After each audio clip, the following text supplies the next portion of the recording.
Boa noite, irmãos. Graças e paz. Acho que ninguém está com frio aí não, né? Vamos estar iniciando o culto, né? Agradecendo a Deus por mais uma semana que se inicia, né? O Senhor está nos dando mais uma oportunidade, né? E então é o motivo da gente estar agradecendo, né? Sinal que a gente venceu mais uma semana, né? Graças a Deus, né? Estamos aí. O frio faz parte da época do ano, né? A gente reclama às vezes, mas graças a Deus a gente tem muita gente que gosta do frio, né? Eu não sou muito fã de frio não, mas dá para suportar, né? Vamos estar orando? Oremos. Senhor nosso Pai, nosso Deus maravilhoso, obrigado, Senhor Deus, por mais uma semana que o Senhor permitiu que nós possamos, Senhor Deus, atravessá-lo, Senhor Deus, onde, Senhor Deus, às vezes alguns, Senhor Deus, não conseguiram vencer a semana, Senhor Deus, assim como, Senhor Deus, a família lutada, Senhor Deus, ali, vizinho do nosso irmão Marquinhos, Senhor Deus, que nesse trágico acidente perdeu a vida, Senhor Deus. Sabemos, Senhor Deus, um rapaz ainda aparentemente novo, Senhor Deus, mas assim o Senhor quis que ele descansasse dessa terra, Senhor.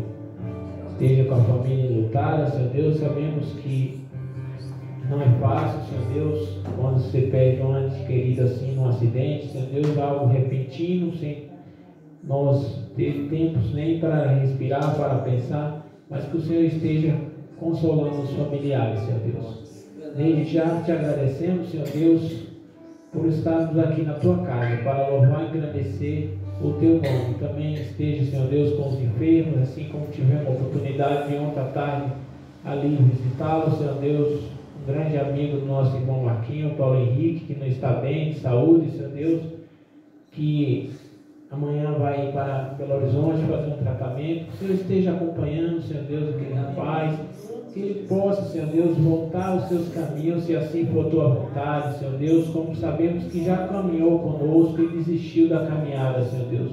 Tem misericórdia daquela vida, Senhor Deus, que o Senhor toque naquele coração, Senhor Deus, de pedra, e coloque um coração de carne, Senhor Deus, para que ele possa, Senhor Deus, ter a oportunidade, Senhor Deus, de voltar aos seus pés, Senhor Deus. Desde já te agradecemos, Senhor Deus, por até aqui o Senhor tem nos sustentado, nos guardado e nos protegido.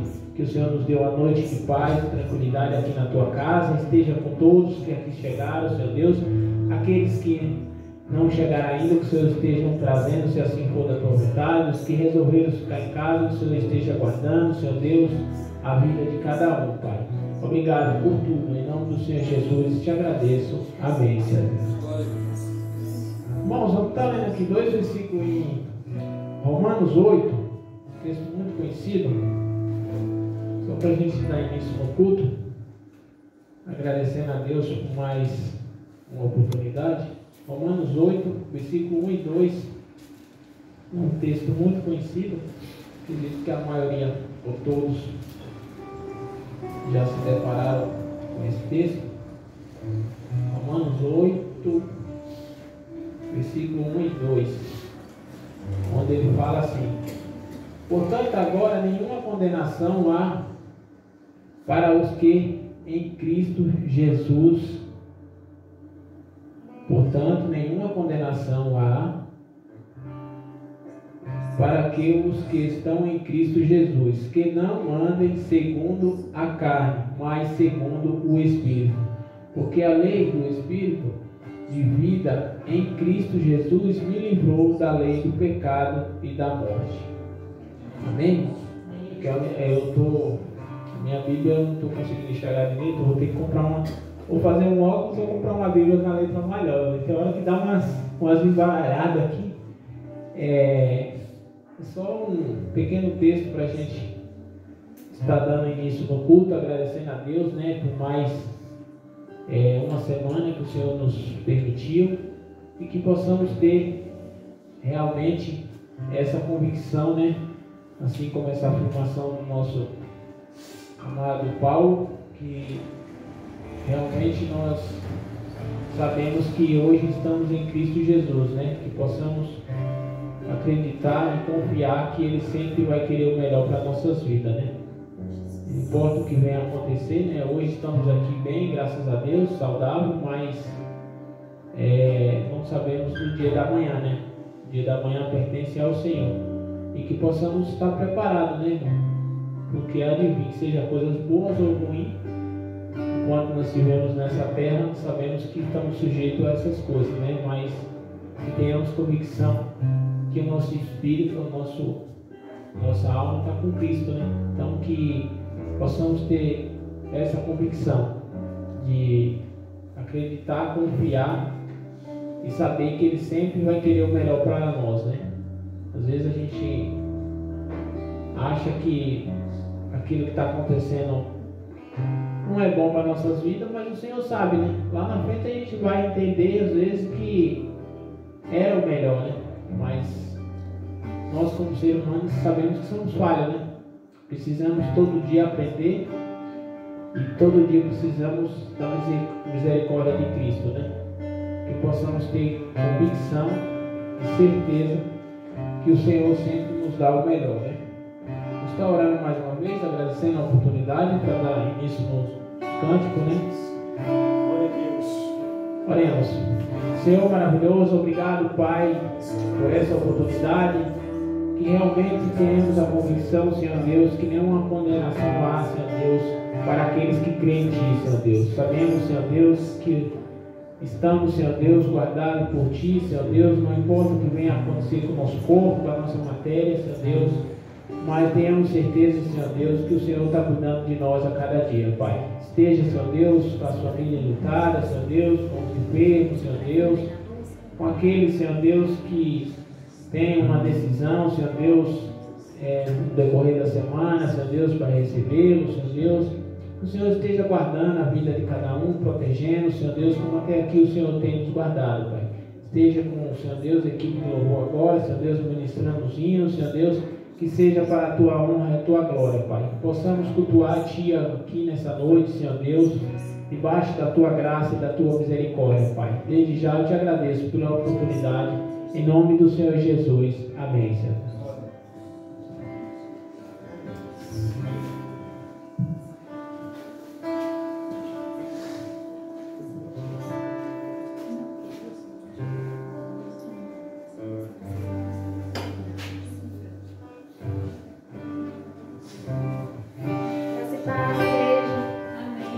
Amém. Bom estarmos aqui juntos para adorar o Senhor. Amém? Aprendemos mais dele. Vamos começar cultuando o Senhor, louvando o Senhor no hino de número 37. Fala do grande amor do Senhor, um amor poderoso, glorioso, profundo, que buscou-nos. E o Senhor nos diz: achei-te que agora em diante és meu.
ficar de pé, amém, irmãos?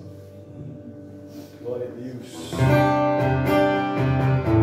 As palmas para animar, amém, irmãos?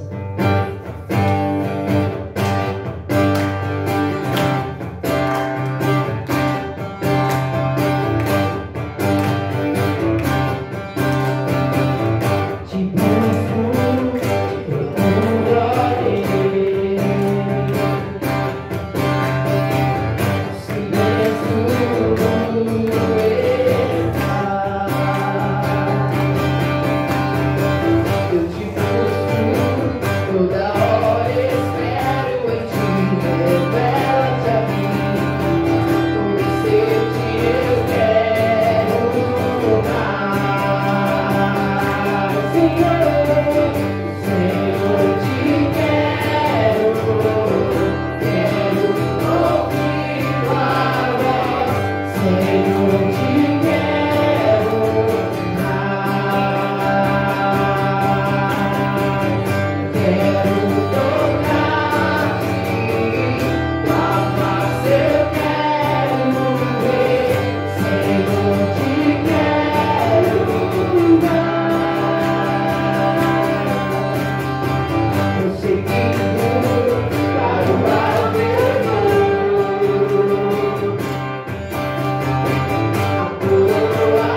paz, igreja. Amém, Jesus.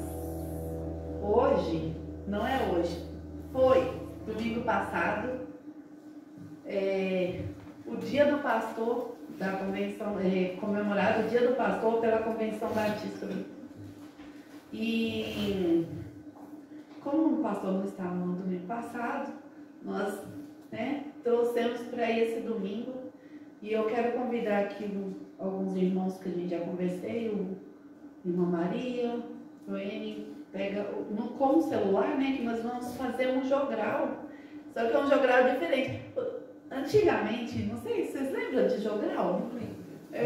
Tinha uma pastinha, agora é no celular. Tecnologia.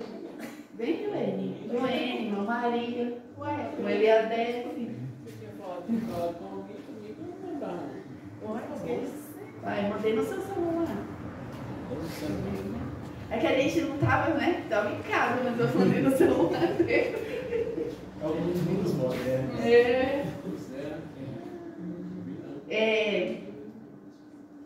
Sabemos que o dia do pastor, ele é comemorado para homenagear, mas sabemos que, como todas as outras datas que são feitas para homenagear, o dia do pastor é todos os dias, Ele é pastor todos os dias.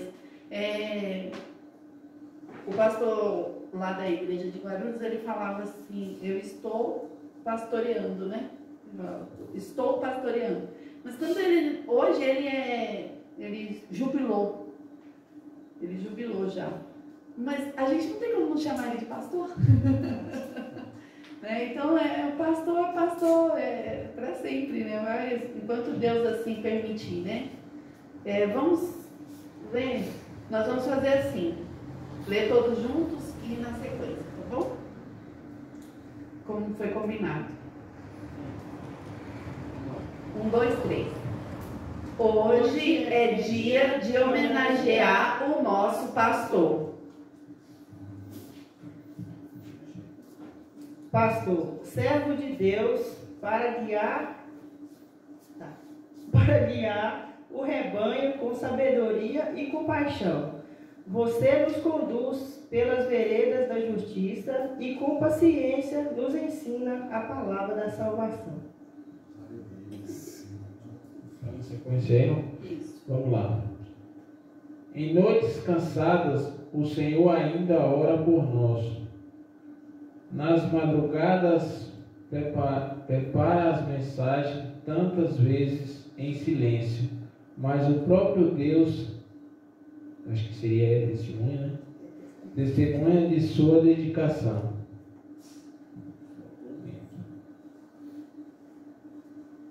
Pastor, sua missão é nobre, mas pesada. Você carrega nos ombros as dores do rebanho.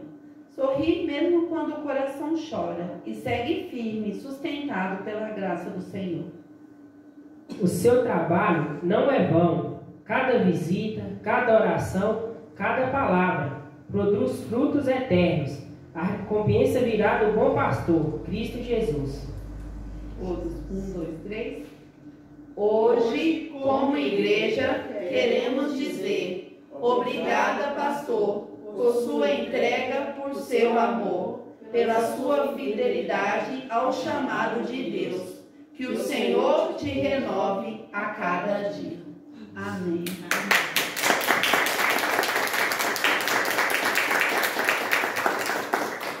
Vou chamar. Obrigada, nós vamos orar e eu vou chamar. A palavra de Deus diz: conformoso é os pés daquele que anuncia a palavra de Deus. Amém. Oremos e depois a irmã Felinhas vai louvar ao Senhor. Ó Deus maravilhoso, Pai, muito obrigada, Senhor, pela oportunidade, Senhor, de sermos, ó Pai, pastoreados por uma pessoa que o Senhor separou para esse trabalho, ó Pai, um trabalho que é árduo, um trabalho que é difícil, ó Deus, mas o Senhor tem sustentado, o Senhor tem, Senhor, conduzido a sua vida e tem nos dado, Senhor, o privilégio de ver, Senhor, a tua obra sendo feita através da mão do teu servo, ó Pai. Ó Deus, nesse momento te peço que o Senhor continue, Senhor, a a habitar, Senhor, a trabalhar, a dirigir, a conduzir, a guiar a sua vida, para que todos os planos que o Senhor tem na vida dele, o Senhor mostre e ele compreenda qual é a sua boa vontade para a sua vida, Pai. Ó Deus, que os seus planos, que ele mesmo assim já fez, coloque-no diante do Senhor, e que se a sua vontade assim seja feita na vida dele, ó Pai. Ó Deus, porque até aqui o Senhor tem o ajudado, e cremos, ó Pai, que o Senhor há de continuar. Te adoramos, ó Pai, pela oportunidade de estarmos juntos, ó Pai, em comunhão. Ó Deus, dai-nos também, ó Deus, sabedoria para entender seus momentos, ó Pai, seus momentos difíceis, seus momentos de fraqueza, seus momentos, ó Pai, que precisa, Senhor, de um apoio, que possamos ser como igreja, ó Pai, apoio para o teu servo também, ó Pai. Ó Deus, dai-nos um entendimento, Senhor, cada dia, em nome de Jesus. Amém.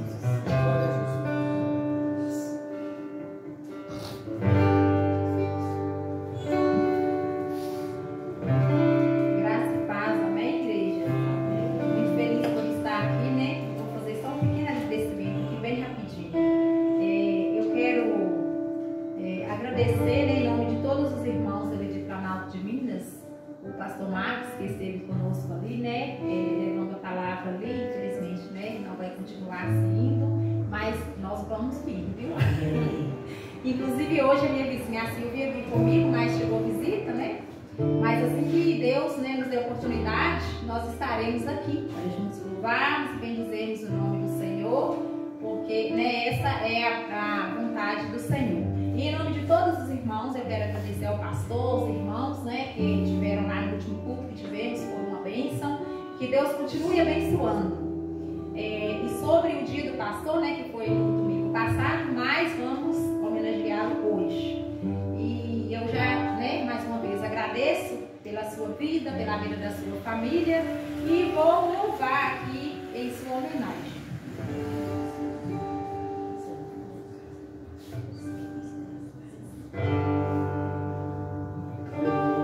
Sua lealdade, sua sinceridade me comoveu.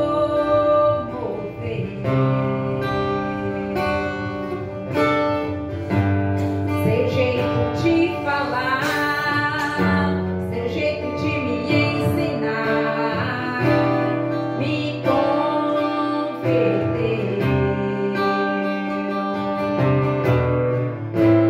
Cada conselho, cada oração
singela, a homenagem é singela, o presente também é singelo, mas é de todo o coração. E a letra desse louvor, dos louvores, falou exatamente o que nós sentimos pelo pastor. Então, Dudu e o Pedro representam também a nossa igreja. Amém.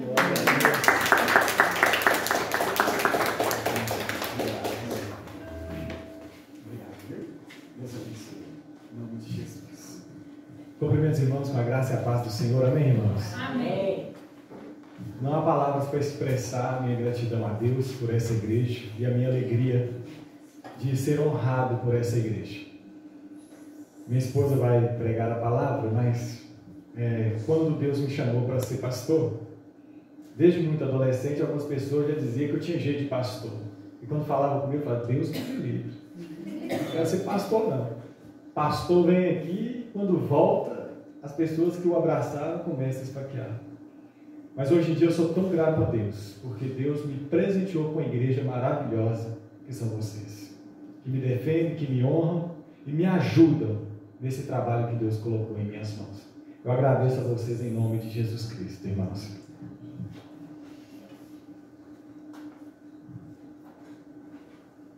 Graça e paz, igreja. Amém. Amém. Eu, antes de iniciarmos a exposição das Escrituras, eu também gostaria de agradecer à igreja pelo empenho, pela homenagem.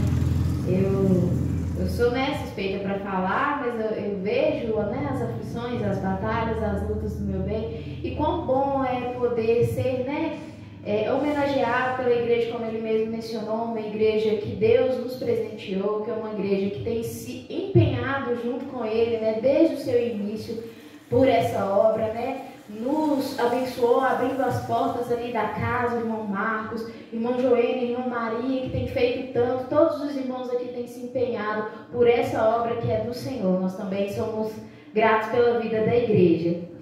E aproveitando o momento, creio que é oportunidade para ensinarmos, instruirmos a igreja a respeito, então, o que é o pastor, o papel do pastor, o papel da igreja. É bom aproveitar a oportunidade para instruirmos mais, amém? Para isso, vamos ler a palavra do Senhor em 1 Timóteo, capítulo 3.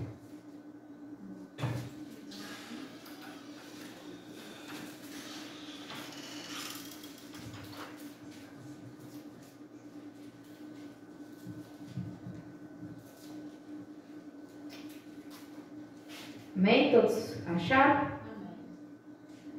A palavra do Senhor diz assim: esta palavra é digna de crédito. Se alguém almeja ser bispo, deseja algo excelente. Podem se assentar. À medida que formos avançando na exposição, nós leremos os próximos versículos. Antes de tudo, antes de adentrarmos a 1 Timóteo, eu gostaria de esclarecer que a função de pastor, ela não foi criada artificialmente para a igreja apenas para dar um cargo a uma pessoa, designar uma pessoa pelo cargo. Nós chamamos o pastor como se fosse um cargo, mas na verdade é um chamado. Ela evoca algo, uma responsabilidade que Deus chama determinadas pessoas. Em Jeremias, quem puder abrir comigo, Jeremias 3,15.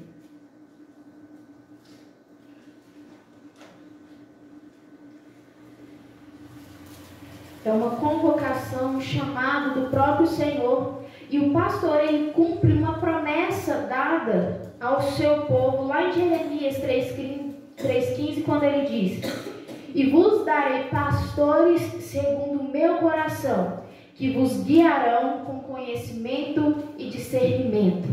O Senhor Jesus mesmo instruiu aos seus discípulos, dizendo: olha, a seara é muito grande, mas poucos são os trabalhadores. Roguem ao Senhor da seara que envie trabalhadores. Então, o pastor, o ministério pastoral, primeiro, é o cumprimento de uma promessa que o Senhor Deus deu ao seu povo, que nos últimos dias constituiria pastores. uma promessa dada pelo Senhor Jesus, uma instrução que Ele mesmo roga ao Pai e instrui seus discípulos a também rogarem para que Deus envie trabalhadores. Então, pastoreio é o cumprimento de promessa e cumprimento de oração. Né? Nós, como igreja, sabemos o quão excelente é o serviço, o ministério do pastorado, do pastoreio e como que ele é fundamental. O pastor é a expressão viva, a memória viva, presente de que há um sumo pastor. Olha, vejam como que Deus é bom. Ele instituiu pastores para que sempre nos lembremos, dia após dia, que há um pastor no céu também. Que assim como há um na terra, há um no céu que vela e que zela pelas nossas almas. É um lembrete constante do cuidado do Senhor. E Timóteo, Paulo escrevendo a Timóteo, ele vai dizer: olha, se alguém deseja então um episcopado ou ser bispo, na Bíblia sempre são sinônimos, bispo, presbítero, pastor, deseja algo excelente. A pessoa que deseja este ministério, ela acha que foi chamada, ela deseja algo que é nobre. E aí, Paulo vai dizer, ok, então você tem a pessoa que deseja, ela sente-se que tem um chamado interno, é uma convicção pessoal. Paulo vai dizer, ai de mim se eu não pregar o evangelho, é uma obrigação que me foi imposta, de tal modo que se eu renegá-la, eu sou um miserável homem, ai de mim se não prego o evangelho. Então, alguém que foi chamado para ser bispo, para ser pastor, tem essa convicção pessoal, ela é interna, uma convicção que Deus o chamou. Mas, como então se constitui pastores na igreja? Para além do chamado interno, dessa convicção pessoal, tem que estar unido ao critério da igreja. Alguém que é chamado para o ministério precisa estar visível ao critério da igreja. Ele precisa passar por uma série de listas que nós vamos entrar, uma série de requisitos que precisa preencher para que este alguém que deseja ser pastor possa de fato exercer esse ministério. Entendem então que junto à convicção dessa pessoa tem que estar aliada a visão da igreja que esse candidato ao pastoreio exerce as virtudes e o caráter para preencher tal ministério. Entendem? Não é alguém que se constitui a si mesmo. Eu acho que fui chamado pastor, então eu assumo a posição de pastor. Não. A igreja precisa reconhecer em você virtudes e o caráter necessário para preencher este ministério. Entendem? Então é sempre a união da convicção pessoal e da visão da igreja. Para além disso, tem também a providência divina. Porque vamos imaginar uma situação, alguém que se converte, alguém que é chamado, ele exerce já dentro da igreja algumas funções e ele começa a ser visto no seio da igreja, no seio da comunidade, alguém que fala bem, se expressa bem, ele é aplicado à palavra, é alguém de caráter, é alguém bem instruído, mas este alguém já era casado e de repente ele mostra a sua esposa, expressa o seu desejo de ser pastor, mas a sua esposa diz, não, mas eu me casei com um médico, eu não casei com um pastor, eu não quero que você exerça o pastorado. Aí, neste caso, não é aconselhável que esta pessoa exerça o pastoreio. Entende? Há um fator limitante nesse quesito. Então, 3 coisas têm que estar unidas. A convicção pessoal, a visão da igreja, que precisa estabelecer critérios dentro da palavra de Deus, e a providência divina.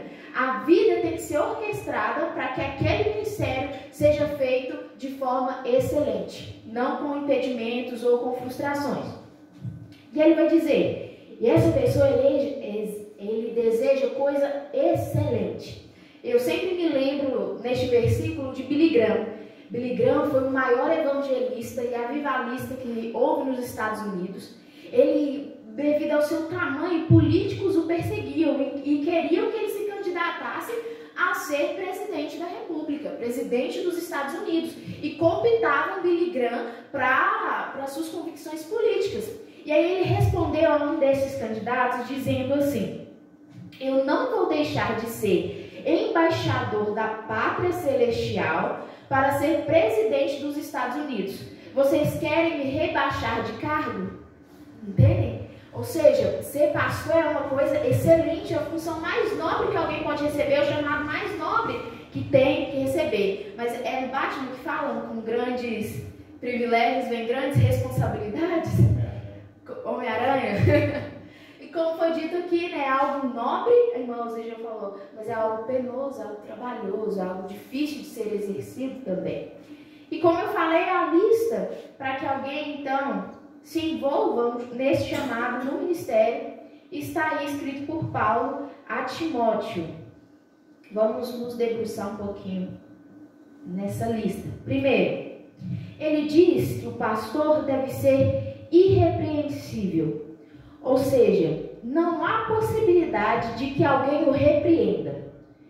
Não é que não se pode fazer que alguém não faça isso, mas que a pessoa tem tal caráter e integridade que ninguém acha brechas para repreender. Não é alguém que vive uma vida dupla, uma vida distorcida entre o que diz e o que vive. Porque se alguém fala, prega, e aí ele não vive o que prega, alguém pode repreender. Opa, você disse isso, mas você está fazendo o contrário do que prega. Esse pastor não pode viver uma vida dupla. Ele não pode ser esquizofrênico entre aquilo que ele diz, separado entre aquilo que ele diz e aquilo que ele prega e aquilo que ele vive. É alguém que não pode ser repreendido a ser pego em escândalos, em vícios, alguém que pode ser apanhado em alguma falha ou falta, para que ele não passe vergonha de ser acusado, né? É alguém irrepreensível. E a lista vai seguir: marido de uma só mulher. Pensa num pedacinho de texto que causa polêmica. É difícil de interpretar porque Paulo não entra em mais detalhes aqui. Alguns estudiosos dizem que Paulo está falando apenas da poligamia, mas dentro do contexto de Paulo, naquele tempo, na Grécia, né, no mundo greco-romano, a monogamia já era vivida como regra.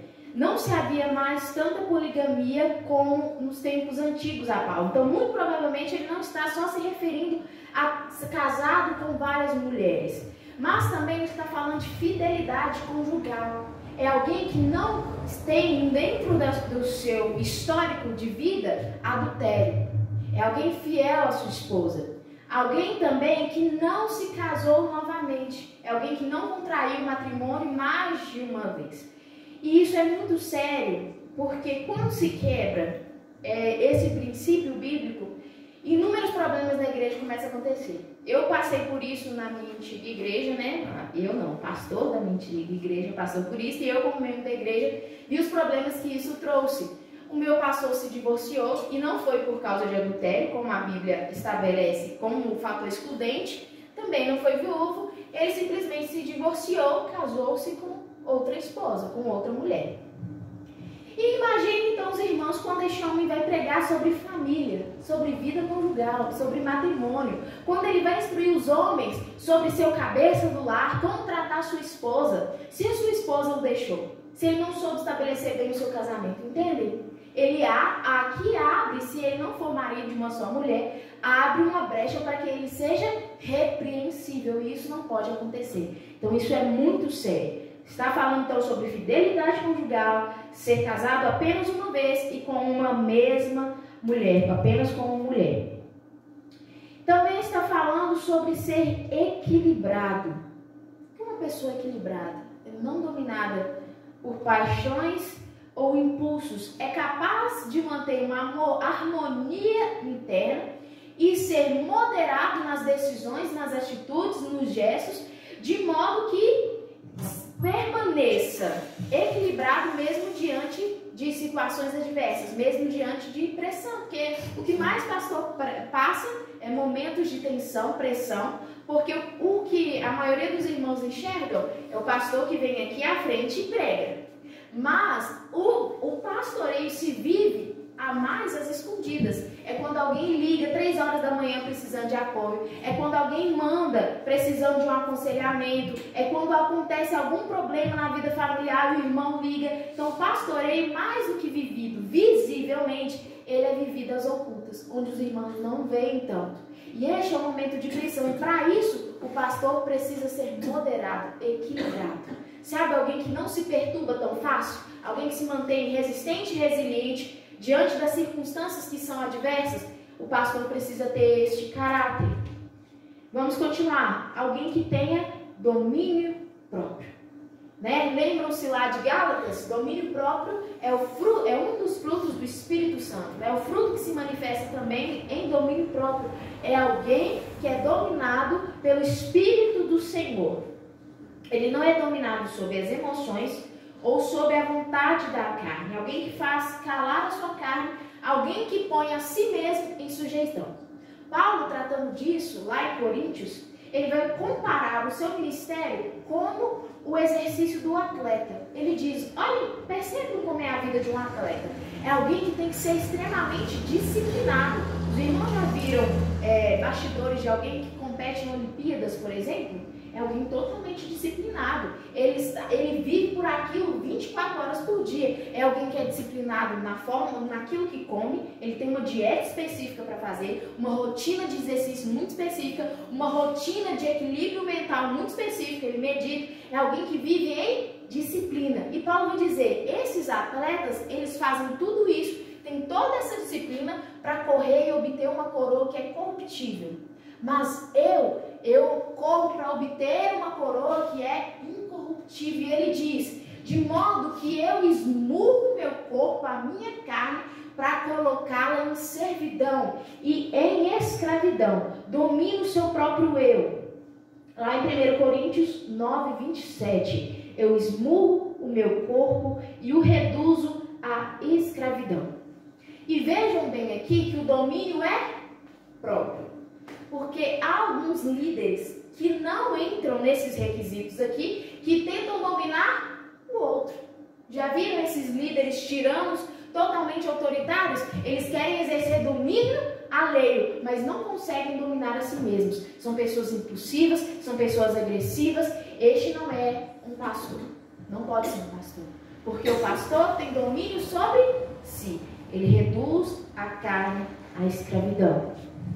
E ele vai continuar, é alguém que é respeitável, ou seja, alguém que é digno de respeito, pelo seu caráter, pela sua boa reputação. É alguém que é hospitaleiro, ou seja, acolhedor. E hospitaleiro no sentido lá da palavra mesmo, de hospedar pessoas em sua casa, porque no contexto que Paulo escreve aqui, o Estado não era tão presente, não havia segurança pública como nós temos hoje. Se acontecer algo, nós ligamos para a polícia, né?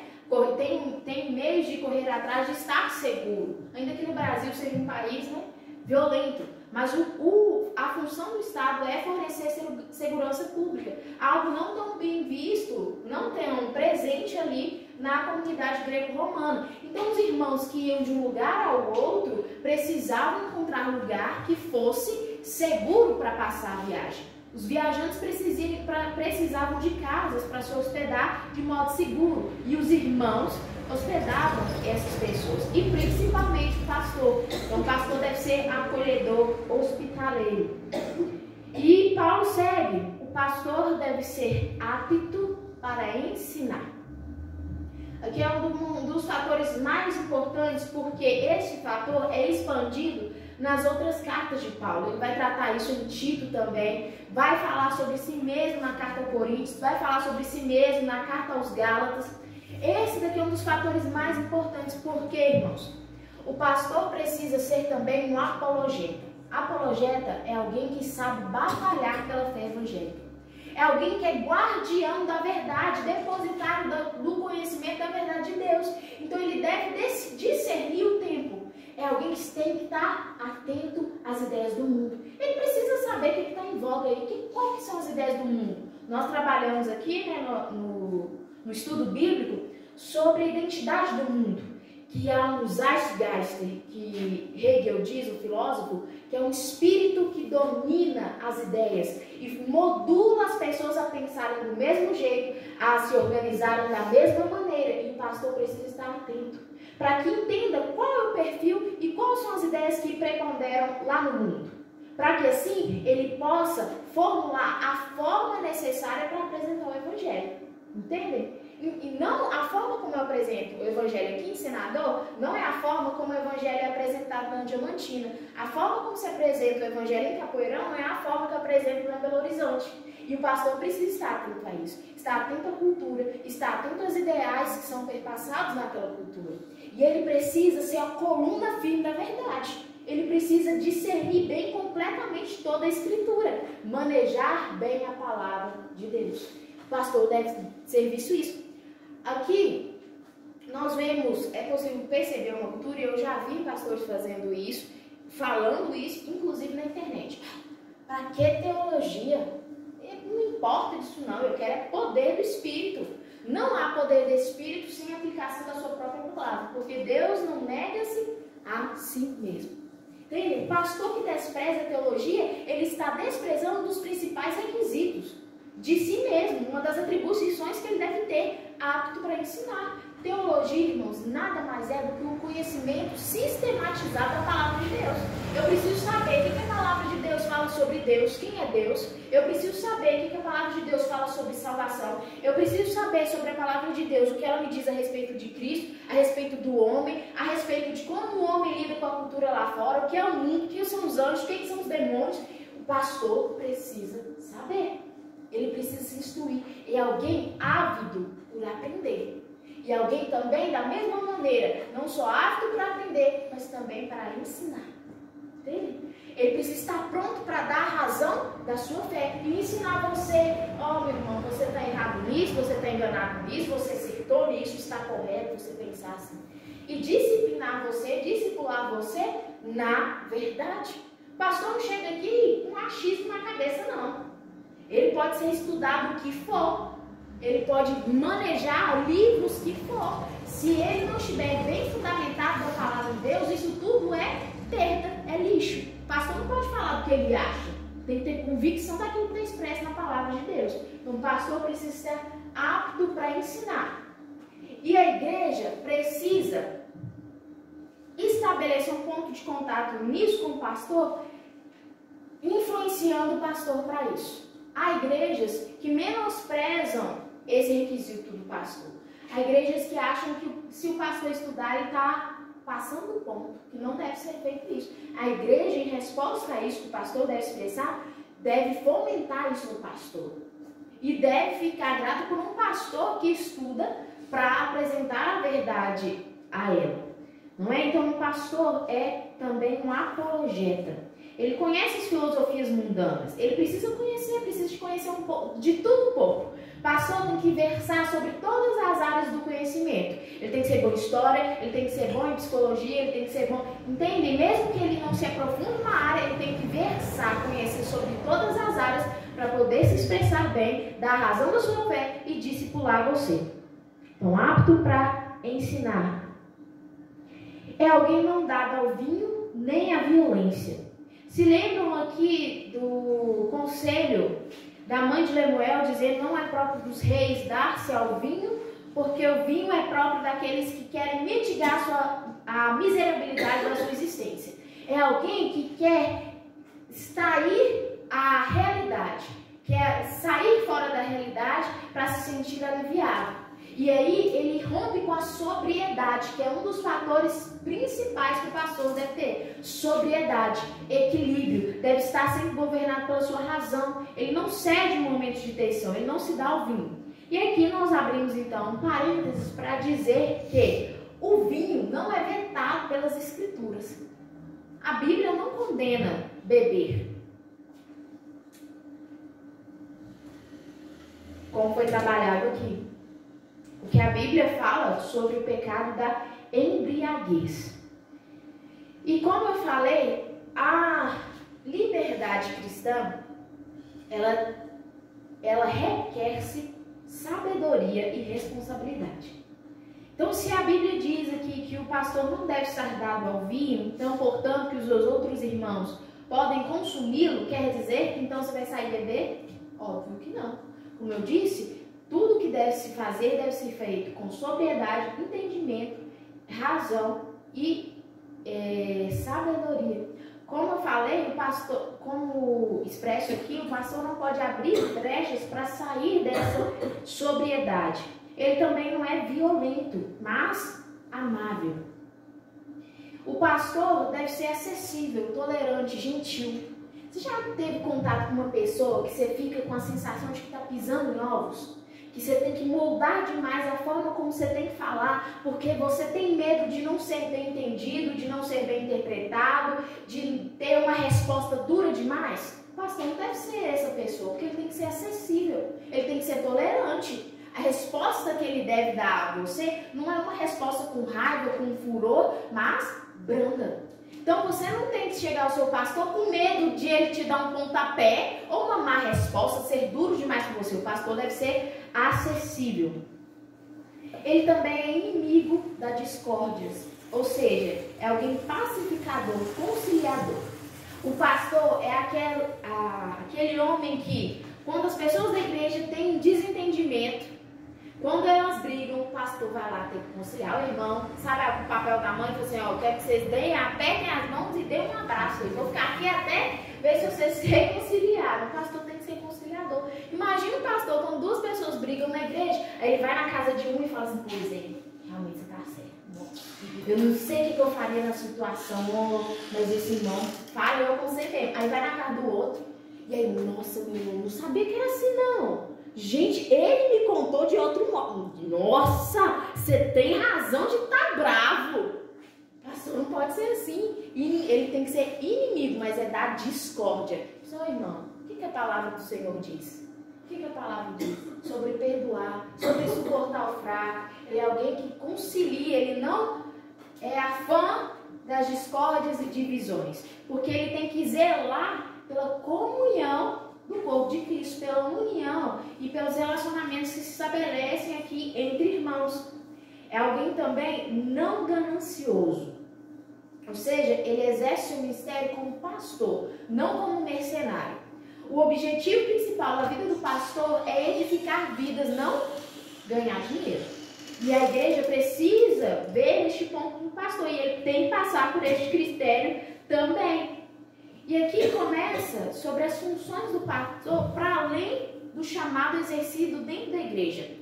É alguém que deve governar bem a sua própria casa, mantendo os filhos em sujeição com todo respeito. Paulo vai chamar a igreja de casa de Deus, não templo, não espaço físico, mas a reunião onde os santos estão ali congregando juntos.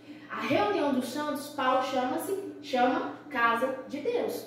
Então veja bem, se o pastor ele não consegue governar bem a sua própria casa, uma casa estabelecida ali com relacionamentos que são humanos apenas, como que ele pode governar a casa que é de Deus?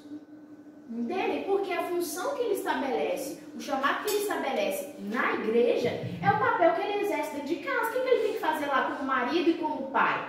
Ele tem que exortar, ele tem que ensinar, ele tem que disciplinar, ele tem que encorajar, ele tem que levantar as pessoas dentro das suas potencialidades, ele precisa ensinar. Tudo aquilo que ele faz dentro da sua própria casa é o que ele vai fazer na casa de Deus. Então, se ele não administra bem dentro de um ambiente menor, como ele vai fazer isso se está dentro da casa de Deus, com pessoas de diferentes famílias, com pessoas de diferentes temperamentos, com pessoas de diferentes tradições, com pessoas com ideias diferentes? Vejam que a lógica é simples. Não se pode fazer o pastor não governar bem a sua casa e querer governar a casa de Deus. Como eu já bem disse, isso é um dos pontos também que trazem problemas dentro da igreja. Eu já presenciei pastores que toda a igreja sabia que ele era brigado com a esposa, que ele não tinha um bom relacionamento com a esposa. Eu já comentei com meu bem, né, que certa vez esse pastor chamava todo mundo para a escola bíblica dominical. Ele amava a escola bíblica dominical, ele era muito aplicado à palavra, ele queria que todo mundo aprendesse, então ele chamava sempre, olha, eu não vi você na escola dominical, ó, domingo que vem eu quero te ver lá, vamos na escola dominical. Mas como que ele brigou com a esposa deixou de ir na escola dominical. E aí, uma vez, o pastor foi chamar uma irmãzinha para ir na escola dominical que ela estava faltando. Sabe qual foi a resposta? O dia que sua esposa vier, eu venho também. Irmãos, o que ele vai responder? Entendem? Então ele precisa governar bem a sua casa para fazer isso na casa de Deus. É alguém também que não deve ser novo na fé, para que não se torne orgulhoso e venha a cair na condenação do diabo. Quem já viu aí a história do pastor Miguel, de Cidade das Plantas? Como que fala? Pastor Mirim, né? Pastor Mirim. Eu esqueci como que ele fala. Como que é? Off the Kingdom, ela virou meme por aí, né? Gente, uma igreja, como eu bem disse, a loucura não existe um menino de 12 anos que faça, não. A loucura é uma igreja consagrar um menino como pastor. Aí a loucura tá aí. Alguém que segue um menino, pelo amor de Deus. Porque a Bíblia instrui que alguém que não deve ser novo na fé, o menino está começando a entender os mistérios da palavra de Deus, começando a entender os princípios bíblicos. Como o menino vai instruir a igreja, alguém que é novo na fé, essa pessoa deve ser experimentada. Por isso que o pastor não constitui a si mesmo, ele é sempre formado por outro pastor. Ele é sempre formado por outro. Lá no seminário, o pastor Moreira, né, que formou o meu bem, ele fala assim, é mais fácil passar pelo diabo do que passar por mim. Pensa no pastor que foi duro. Pensa no seminário que foi difícil, mas ele tinha que estar o tempo todo lá, ele tem que ser experimentado em todas as coisas. O pastor Moreira falava assim, se eu mandar você encher o balde, você vai encher o balde d'água, e aí eu vou mandar você jogar água lá fora, encher o balde de novo, depois que você encher o balde, eu vou mandar você encher a água lá fora. Isso para testar qual o limite da pessoa, até onde ela suporta. E não suportando, o que ela faz? O que ela responde? Como que a pessoa responde quando ela está brava? Ele é testado em todas as coisas, porque um líder não consegue liderar se antes ele não aprendeu a ser liderado. Então o pastor é sempre formado por outro pastor, ele precisa passar por um seminário, ele precisa aprender para então ser pastor. E ele vai dizer, né, esse neófito, então, sendo, ele pode ser que ele caia no mesmo pecado do diabo, ou seja, se ensoberbeça, se torne orgulhoso. Irmãos, há um costume das igrejas, principalmente pentecostais, de alguém que chega na igreja e fala bem, é alguém carismático, cativa a atenção do povo, e aí já começam a colocar cargo na pessoa, e começa, então esse fulano de tal, começa a ser chamado de pastor. Não é assim que as coisas funcionam. Alguém que é neófito deve ser experimentado na fé, não se coloca cargo neófito. E aí ele vai dizer, também é necessário que tenha bom testemunho dos de fora, para que não seja envergonhado, nem caia na armadilha do diabo. Ou seja, para além do testemunho da própria igreja que ele pastoreia, ele deve ter um bom testemunho com os incrédulos, com os de fora. Ele deve exercer toda a sua vida deve ser pautada entre uma moral que é comum aos crentes e aos descrentes. Ele não é alguém que é forjado, que é alguém que personifica um escândalo cometido ou uma injustiça, alguma falha de caráter. Ele tem que ter bom testemunho com os de fora também, para que ele não seja envergonhado. Eu vi uma vez um assassino de uma atriz bem famosa, não me lembro, acho que é Daniele. Ela era filha de escritora lá na Globo, famosíssima. E o homem assassinou a sua filha que estava fazendo novela junto com ela. Este homem ficou preso não sei quantos anos, diz que converteu na cadeia, e aí a igreja Lagoinha o que fez? Cooptou esse homem, que ele se expressava muito bem, falava muito bem, e o colocou como pastor de uma igreja, uma comunidade local. Vejam, isso não é sábio, porque ainda que ele tenha se convertido, como de fora vem ele? Como um assassino daquela fulana de tal. Entende? Ele pode muito bem, ele é convertido, ele vai frequentar a igreja, ele tem que ser bem-vindo, tem que ser bem recebido, tem que fazer parte do seio da comunidade cristã como todos os outros. A vida pregressa dele não é levada em consideração na membresia da igreja, mas para estar como líder aqui não é apropriado, não foi sábio, não deveria ter sido feito, porque com os de fora ele vai ser sempre conhecido como o assassino da fulano de tal.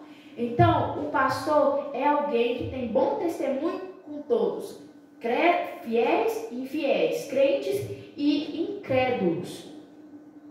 E aqui eu gostaria de entrar dentre, né, acabo finalizando aí essa lista, porque agora eu vou falar sobre o diaconato. Eu gostaria de falar sobre o ministério, que é um ministério, como foi falado aqui, honroso, digno, mas é algo que é também duro de ser exercido, né, sobre o peso do ministério. Paulo vai dizer assim: o pastor é alguém que é desagradável, muitas vezes. Em várias situações ele é alguém desagradável. Ele diz sobre si mesmo: se eu procurasse agradar a homens, eu não seria servo de Cristo. E o pastor tem essa dura missão de saber que está sendo desagradável, mas ter que ser do mesmo jeito. Porque ele tem que contrariar visões. As pessoas chegam aqui com tradições, com ideias que estão lá no fundo da alma. E ela acha que aquilo está certo. Ela foi formada assim. E o pastor precisa, olha, infelizmente, não é assim que a palavra do Senhor expressa. Não é assim que as coisas acontecem. Não é assim que deve ser feito. Ele sabe que está sendo desagradável, sabe que está sendo chato. Mas ele tem que ser para isso que ele foi chamado. Ele também é inoportuno. Paulo, quando ele vai dizer a Timóteo, ele diz assim: Paulo, eu conjuro-te, insta, prega a palavra a tempo e fora de tempo. Não é que o pastor tem que pregar a palavra. Jesus disse, alguém adoeceu, caiu duro aqui, o pastor vai lá e vai pregar para a pessoa. Não é assim não. O que Paulo está querendo dizer? Pregue a palavra quando os ventos te forem favoráveis, quando todas as pessoas concordam, quando a ideia do mundo vai de encontro ao que você está pregando. Pregue nesses momentos, aproveite a oportunidade, mas também quando todas as circunstâncias, quando os ventos também forem contrários, pregue também. Ou seja, o pastor é isso. Ele prega no momento que todo mundo acolhe, mas também deve pregar no momento que todo mundo rechaça. E a palavra do Senhor é sempre assim. Quando ela é pregada aqui, ela muitas vezes é acolhida por muitas pessoas de forma grata, mas também muitas pessoas viram a cara e dão as costas. E o pastor é alguém experimentado nisso. É alguém que é experimentado na rejeição, na frustração, é alguém que sabe que ser desagradável, sabe que está sendo desagradável, mas ele sabe que o ministério é isso. É alguém que é inoportuno e desagradável. Quando Paulo fala isso para Timóteo, o que estava acontecendo? Timóteo, ele estava se envergonhando de Paulo, porque agora Paulo estava preso. E ele estava finalizando o seu ministério na cadeia. E Paulo diz assim: toda a Ásia me rejeitou. Toda a Ásia havia desprezado Paulo porque ele estava na cadeia. E Timóteo, como pastor novo, ele estava também sendo pressionado pela opinião pública a rejeitar também Paulo. Estavam surgindo novos mestres ali, rejeitando a pregação do evangelho de Paulo, ensinando coisa alheia à palavra. E Timóteo se viu pressionado. Nossa, ele começou a se envergonhar de Paulo. Mas Paulo, ele diz assim: Timóteo, lembra não somente do que eu preguei a você, do evangelho que eu preguei a ti, mas também do evangelho que sua mãe te ensinou, do que a sua avó te ensinou. Não se envergonhe de mim, Timóteo, porque eu preguei o evangelho e prega você também essa palavra. Então o pastor é experimentado na ingratidão, na frustração, no tempo inoportuno, no virar das costas. O pastor é experimentado em momentos difíceis. Ele também é impopular. Ele não prega para agradar homens, ele não prega para afagar ego, muito pelo contrário. Muito da pregação do evangelho é expor aquilo que é mais terrível do coração humano, é trazer para fora o pecado. E isso não é fácil de fazer, não, irmãos. Muitas vezes as pessoas encaram isso como um apontar de dedos. Muitas vezes as pessoas não querem ouvir, não querem ser disciplinadas, elas não querem ser corrigidas, elas não querem ouvir que elas estão erradas, elas não querem ouvir que somos maus. Por isso que o falso evangelho prospera tanto, porque ela afaga o ego, diz que o homem é bonzinho demais e merecedor do amor de Deus, que ele tem que ser acolhido, quando o verdadeiro evangelho é rasgar o coração. E o pastor tem essa função também. Então é um ministério forjado em suor e lágrimas. Para finalizar, eu quero, diante de tudo que foi exposto aqui, sobre a função do pastor, critérios que ele precisa preencher em seu caráter, em sua vida, para que exerça o ministério, as dificuldades do ministério, o que nós, como ovelhas, podemos fazer, então, para auxiliar, para facilitar esse ministério? Nós podemos submetermos, é o primeiro princípio, visto lá em Hebreus. Vamos abrir? Hebreus 13, já estou finalizando. Hebreus 13, 17.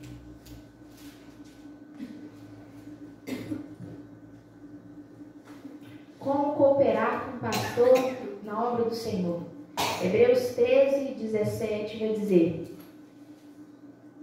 esperar todo mundo abrir, vai dizer, obedecei a vossos líderes, sendo-lhe submissos, pois estes estão cuidando de vós, como quem há de prestar contas, para que o façam com alegria e não gemendo, pois isso não vos será inútil.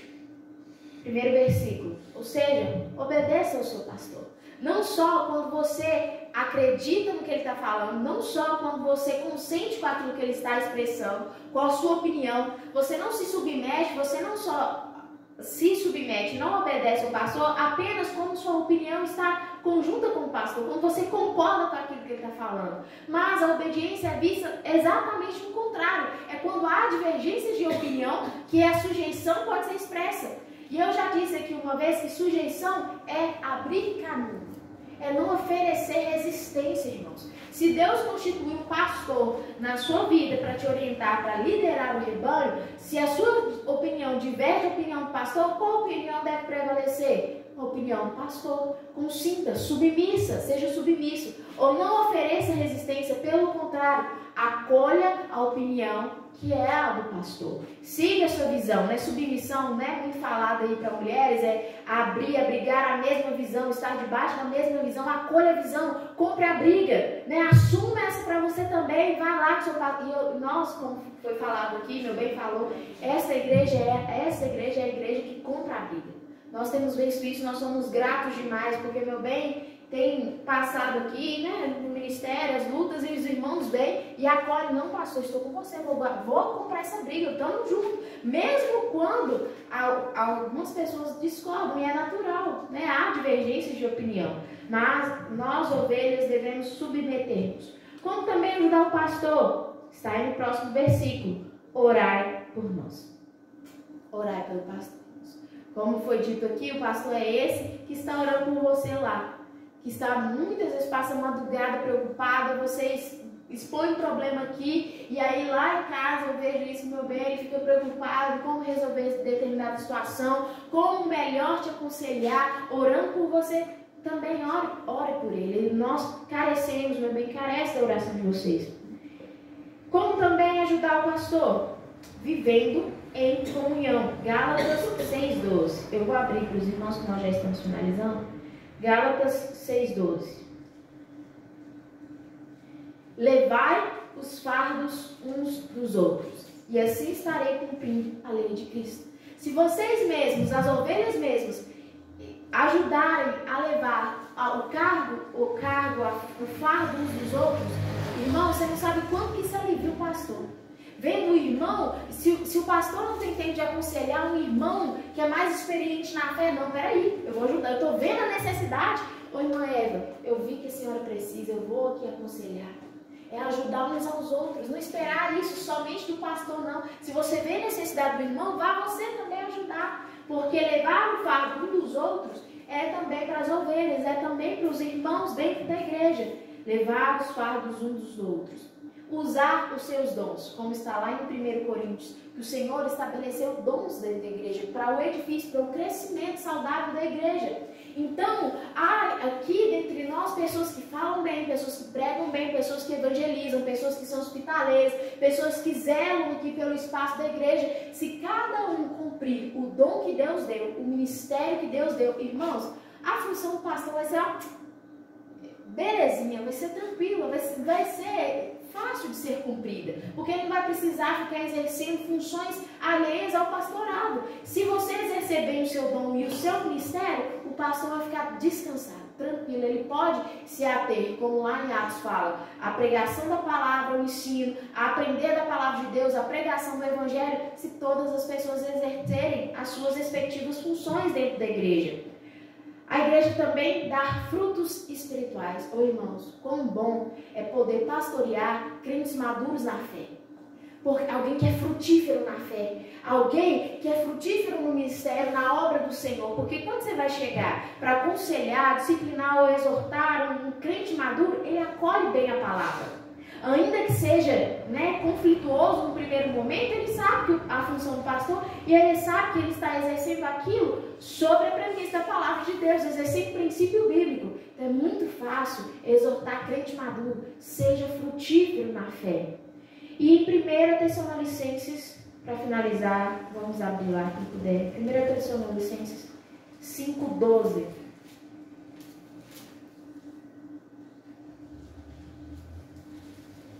Diz assim: irmãos, pedimos que deis o devido respeito aos que trabalham entre vós, que presidem no Senhor e vos aconselham, e o tenhais em grande estima e amor por causa do trabalho que realizam. Tende paz entre vós. Apoie como vocês têm feito o chamado, o ministério do pastor. Estejam com ele, compre as brigas, vai lá, aconselhe o pastor, como já foi visto aqui, né? Ó, pastor, eu senti que o senhor estava meio desanimado, eu senti o senhor um pouco triste. Eu estou orando por você, viu, pastor? Estou junto, a gente está junto nessa. E assim, irmãos, tudo na igreja vai fluir bem. Lá em Hebreus vai dizer assim, para que, como nós vemos, para que exerça a sua função com alegria e não penosamente, porque isso não é proveito para a igreja.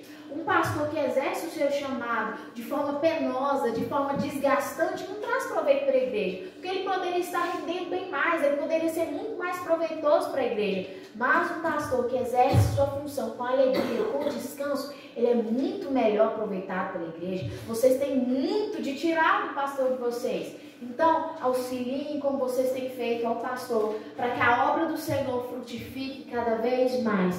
E como falar no início, entendam que a presença visível, física de um pastor na igreja escolhido pelo Senhor Jesus é um lembrete constante de que há um pastor zelando por nós, cuidando de nós, cuidando das ovelhas e cuidando do pastor da igreja. Então oremos a Ele, rogamos a Ele: Senhor, a obra é do Senhor, a obra é tua. O Senhor que começou, nós confiamos no Senhor, o sumo pastor, para continuar esta obra. Amém? Vamos nos levantar mais uma vez para orarmos. Senhor, eu te agradeço, ó Pai, por esta igreja. Senhor, ó Deus, por esta igreja que é do Senhor, Deus. Pai, essas pessoas são tuas. Senhor, o Senhor que as chamou, o Senhor que as edificou. Deus, ó Pai, o Senhor que os trouxe, Pai, ao teu evangelho. A luz, Senhor, ó Deus, brilhou para cada uma delas. O Senhor que rompeu os grilhões. O Senhor que rompeu, Senhor, as ataduras, Pai. Nós te agradecemos, Senhor, por esta igreja. E nós te pedimos, Pai, que esta obra seja abundante, seja fervorosa, Senhor, no Senhor. Deus, que sejamos pessoas frutíferas, ó Pai, cada um exercendo o dom que o Senhor concedeu a cada um de nós, Pai. Senhor Deus, e nós te pedimos pelo pastor desta igreja, ó Senhor, que o Senhor dê sabedoria, Deus, que o Senhor dê discernimento, Deus, que o Senhor seja a força, que o Senhor seja a graça, Deus, que o Senhor seja amparo, que o Senhor seja torre forte, Pai, em tudo que Ele fizer. Senhor Deus, que Ele ame cada vez mais, Senhor Deus, as ovelhas que o Senhor confiou a Ele.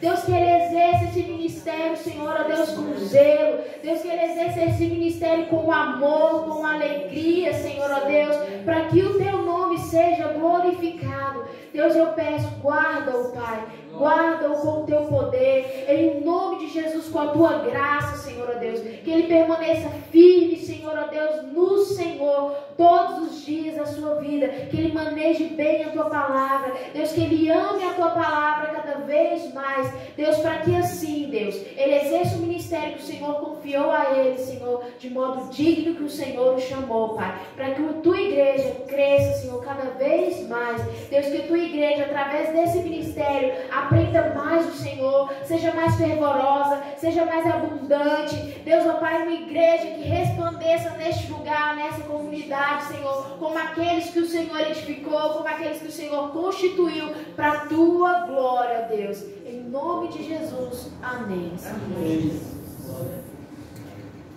Glória a Deus. Os irmãos podem se sentar por um instante. Louvado seja Deus. Irmãos, e ser pastor de uma esposa que conhece tanto sobre pastor não é fácil. Não dá para vacilar, não dá para vacilar. Tem que ficar de olho aberto, porque se vacilar, ela sabe tudo isso aqui de cor, né? Irmãos, eu estou muito feliz aqui hoje com a igreja. Todos os dias aqui com essa igreja, eu tenho me sentido muito feliz. Eu pastorei esse campo missionário. Ao todo, são mais de 100 pessoas. E são pessoas que têm me honrado desde quando eu cheguei aqui. Quando eu fui enviado para o campo missionário, o pastor Moreira me falou sobre algumas dificuldades que eu enfrentaria. Quais seriam meus gigantes? Primeiro, a juventude, o jovem.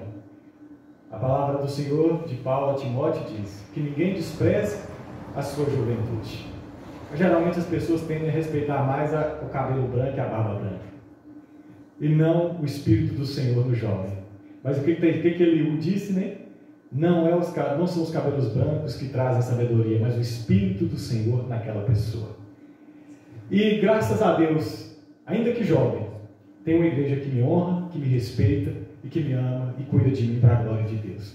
Eu me sinto amado por essa igreja, pelo campo missionário, e quando sempre preciso, levantam-se pessoas para me defender de todos os lados aqui desse campo missionário, e você pode ter certeza. Outra dificuldade: um profeta não tem honra em sua casa. Cresci aqui com os irmãos, sou membro dessa igreja, mas graças a Deus, essa igreja aprendeu a me honrar, aprendeu a me defender, aprendeu a estar do meu lado e comprar minha briga, como os irmãos aqui ensinaram, e eu me sinto muito feliz diante disso. Então essas dificuldades foram vencidas graças ao poder de Deus e à providência de Deus nessa igreja. Eu gostaria de ler um versículo que eu me lembrei diante dessa situação, diante desse momento, diante desse trabalho que os irmãos aqui realizaram. Está lá em 2 Samuel 21, versículo 17, onde diz assim: contudo, Abissai, filho de Zeruia, foi em socorro de Davi e matou o filisteu. Então os soldados de Davi lhe juraram, dizendo: nunca mais sairás conosco à guerra, para que a lâmpada de Israel não se apague. Davi, ele foi lutar contra um grande filisteu e as forças lhe faltaram. Ele não estava conseguindo vencer. Quando o filisteu foi para matar Davi, Abissai se levantou, juntamente com os soldados de Davi, e o defenderam, e o protegeram, e disseram: você não sairá mais conosco à guerra, Davi, porque você vai ser luz aqui em Israel, você vai ficar protegido. Irmãos, as formigas defendem a rainha, as abelhas defendem a rainha, e essa igreja tem defendido o seu pastor. E eu dou glória a Deus pela vida de vocês e agradeço a Deus pela vida de cada um dos meus irmãos, por aqueles que me ajudam nesse ministério, que cantam nessa obra. Eu não me imagino, se não tivesse mulher para tocar esse violão, o que eu faria? Pegaria esse violão, faria barulho aqui, eu bateria palma, eu não tenho ritmo, não sairia nada em mulher deve. Então eu sou grato a Deus por cada um de vocês, as irmãs, os irmãos que trabalham nessa obra, porque esse ministério está andando, porque vocês têm me ajudado nessa obra. Gostaria de fazer uma oração por vocês, meus amados. Quero chamar aqui à frente irmã Felinhas, irmã Eliadef. Gostaria que cantasse aquele hino, irmã Felinhas, Deus tremendo. Porque nosso Deus é um Deus tremendo. Vamos ficar de pé, vamos fazer uma oração, irmãos. Pai amado, todo-poderoso, eu quero agradecer ao Senhor por essa igreja que o Senhor me confiou, Pai. Deus amado, eu quero agradecer ao Senhor pela vida dos meus irmãos e das minhas irmãs. Quero agradecer ao Senhor pelo Teu Espírito que tem operado grandiosamente em cada vida. Senhor, que o Senhor os abençoe grandemente, os livre de todo mal, Senhor. Deus amado, continue guardando a sua igreja, Senhor. Pai, muito obrigado por ter me colocado no ministério, Senhor. Muito obrigado, ó Deus, por aqueles que me ajudam no ministério, aqui no campo missionário. Muito obrigado, Senhor, pela vida dos pastores que presidem sobre mim. Obrigado pela vida do pastor Rodrigo, que me ajuda, que me aconselha. Obrigado, Senhor, por todos aqueles que fazem parte dessa obra. Para aqueles que tiveram no coração a vontade e o desejo de celebrar o Teu nome pela minha vida nessa noite. Eu sou grato ao Senhor, porque até aqui o Senhor tem nos ajudado, Senhor. Muito obrigado, em nome de Jesus. Amém. Vamos cantar com muita alegria esse hino, porque Deus é tremendo.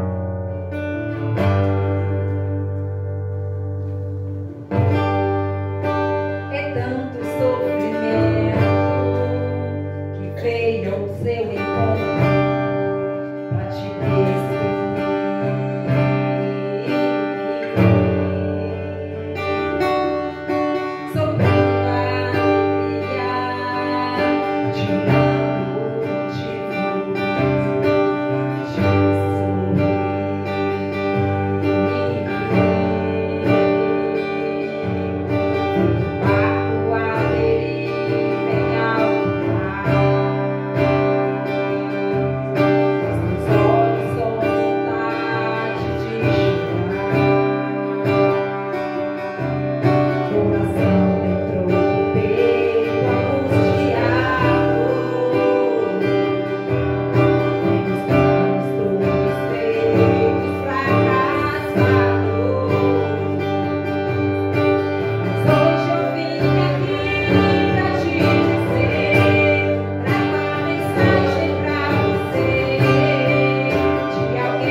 Glória a Deus, glória a Deus.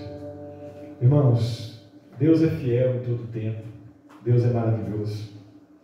Deus tem concedido bênçãos a nós durante muito tempo. Deus me concedeu tudo aquilo que eu precisava para exercer o ministério, inclusive uma esposa que me auxilia. Estou falando aqui longe dela, ela saiu ali, mas eu gostaria de honrá-la diante dessa igreja. O quanto que os irmãos a valorizam, o quanto que os irmãos a amam, e ela, o quanto que ela me ajuda, vocês não fazem ideia. A mulher do pastor sofre mais que o pastor, irmãos. Ela sofre mais.